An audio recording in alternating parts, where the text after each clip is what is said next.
Imagine you can fix your business growth problem fast. I want that for you, so I've boiled down years of marketing experience into a simple 3-step formula that anybody can follow to unlock the full growth potential of your business. The beauty of this formula can be applied to almost any business, but it works particularly well for small service-based businesses. It works fast, you don't need to speculate on ads that might not work, and you don't need to waste hours on social media, and it doesn't need a large database or a big following to work. By learning this simple formula, a business can go from here to here fast. And this is achieved by creating brand, marketing, and service assets.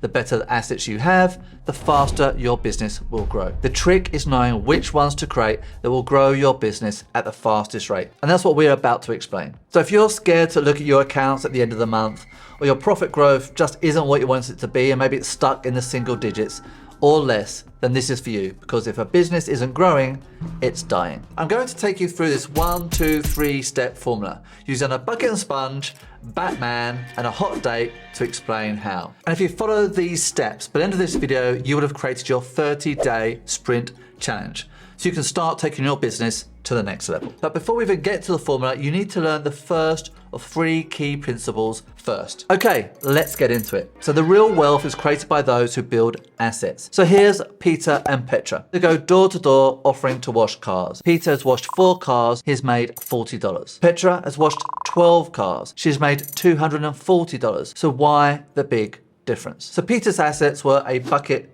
and sponge. He produces a good result, so he can charge $10 for his service. It takes him about an hour. Petra owns a high pressure hose. She produces a stunning result, so she can charge $20 for her service. It takes her just about 15 minutes to wash a car. So Petra made 6 times as much money because she had better business properties. So this isn't rocket science. If you want to grow your business faster, then create great assets. I like to think of these assets as business properties. So the first key thing to remember is property powers profits. Here's a few examples of great brand, marketing, and service assets for your reference. Grab a screenshot or download the PDFs for reference. Now I want to talk about step 1. A business without a growth plan is like a sailboat without a sail. It's going to bounce around out of control, going nowhere without any direction. Now, just like a Google map, a plan to be effective needs 3 different things. Number 1, it needs a destination. Now that might be 10 new high-paying clients per month or something else. The second thing we need is a starting point. The best way to learn what your starting point is and your potential for fast growth is by completing a marketing audit. A marketing audit reveals what assets you have and don't have, strategic gaps in the business, also ranks what those assets are from bad to good to great. And combined with customer insights, which we're about to get to, together they will show you the fastest way to grow your profits. Now ideally this is done one-to-one with an experienced CMO or CEO. And if you want to help doing this, then do let us know. Alternatively, we actually have a free marketing audit link in the description where you can do that online for free now. Once you've selected your destination, you know what you are aiming for. Once you've completed your marketing audit, you know what your starting point is. Now you need to know how to get from here to here, and this is the fun bit. So the third thing our growth plan needs is customer insights. They're critical. So the second point to remember is insights inspire assets. So how do we uncover what these customer insights are? We actually use something called human-centered design techniques to do this. These insights allow us to improve the business, create better assets, prioritize asset creation, and grow the business at the fastest possible rate. There's hundreds of different ways to get to these insights. I'm going to share 3 of the best with you now. Number 1, this is a tried and tested method used by small and global businesses alike. It's quick, easy, and surprisingly effective. Nike used this method to create a revolutionary new sports shoe that used zipper or Velcro rather than shoelaces. This method is called Extreme User. Simply select an extreme user and reimagine your service to meet their needs. This encourages innovation. Nike used a teenager with cerebral palsy who struggled to put his own shoes for inspiration. I actually find using famous and fictional extreme users works even better. So if you want to play along, then just select one of the extreme users from those on screen right now. Pick someone that wouldn't normally be able to or wouldn't normally want to use your service. In a moment, hit pause on the video and give yourself just 3 minutes to reimagine your service to meet their needs. Okay, hit pause and give it a go. Let me know, who did you pick and what ideas did you come up with? Now, the beauty of this approach is it provokes ideas and makes suggestions that you probably wouldn't otherwise find.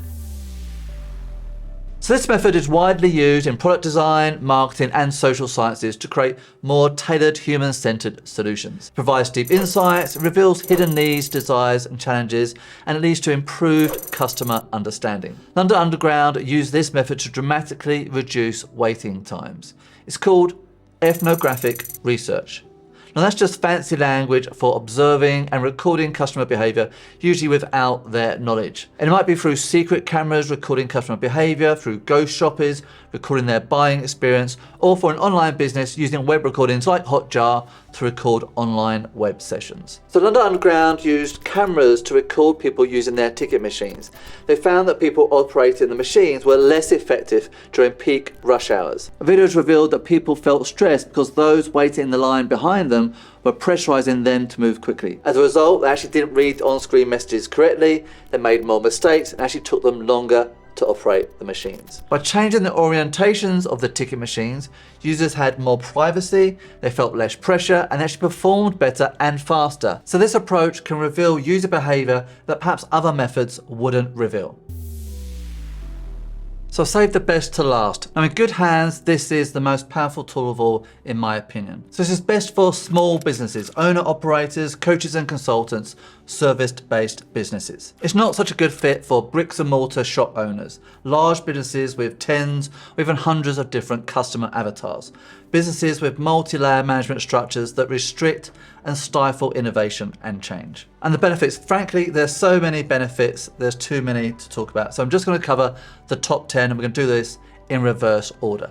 So number 10, high return investment on the changes you make in your business. Clarity on your customers' pain points. Improved customer retention. Fine-tune and improve customer journeys. Better marketing strategies. Identify emotional drivers. Enhance product service development. Uncover hidden insights. Prioritize asset creation. And number 1, achieve the fastest business growth. So what is this method? It's customer experience interviews. Okay, so common mistakes. Many think their business is too small to use this method. In reality, you only need about 5 good interviews to reveal powerful insights. More interviews tend to just confirm your previous findings.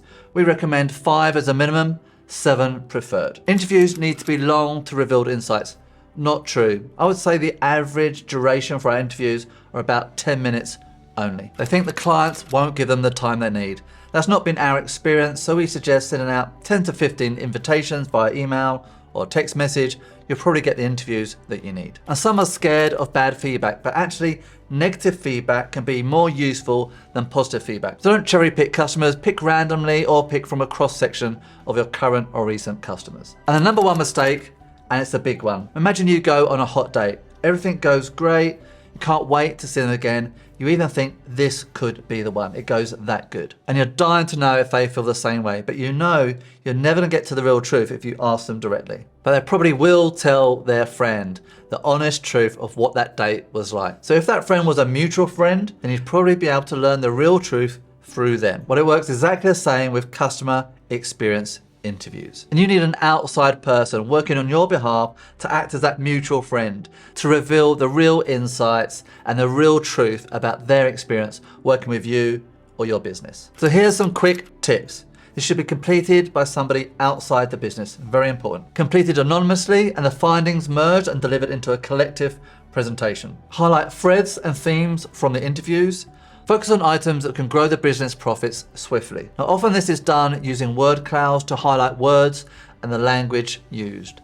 Use quotes from the interviews to illustrate common views, but never reveal the actual sources. Use coaching techniques like 5 whys, the laddering technique, probing questions, feeling reflection technique, silent prompting, metaphor elicitation, and storytelling techniques, amongst others, to uncover the deeper customer insights. What next? So if you want to grow your profits, select which customer insight method you are going to use. Now, if you're interested in learning more about other techniques, I recommend you get your hands on the IDEO method cards. These provide 51 different customer insight methods, and I'll include a link in the description below. Now, if you select customer experience interviews, which I recommend, then you need to find somebody to do that for you. A business coach, a CEO or CMO, they would be ideal for this. We also offer this as a paid service, so if that's of interest to you, there's a link in the description below. Once you have your customer insights research complete, simply filter those findings to reveal the elements that you think you can deliver the fastest, that will grow the business the fastest. And this is how we do it. We'll look for themes in the feedback. We highlight the ones that are within the capabilities of the business to create and that have the greatest potential to grow profits. We then brainstorm different asset ideas to solve those highlighted themes. And then we place those asset opportunities in order, based on their ability to grow the profits of the business. So a good selection is one that can be created swiftly, is within your existing capabilities to create it, will add profit to the business, will be evergreen, meaning it will last a long time, and is measurable and verifiable. And simply make the top one the focus of your sprint challenge, and that's what we're going to talk about next. Now you've got all the information you need to craft your sprint challenge, and I've put a link in the description to download that. Now, if you have a team, it's important you get everybody on board. Everybody needs to be pulling in the same direction. I recommend doing sprint challenges over 30 days. So whilst these tasks cannot replace your core business tasks, which you still need to do, everybody should be focused on this. So the third point to remember is there's no growth without action. So create your sprint challenge, put it into place, and get it done. So I want to check if you have been paying attention. So let's find out. What's the missing word here? Property, powers. What inspires assets? And there's no growth without.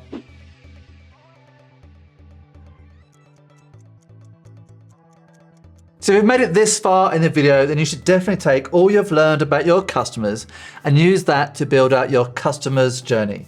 And we show you exactly how to do that in this video here. Now, combined with the video that you've just watched, it's going to help you accelerate your business growth at the very fastest possible rate. It's going to take you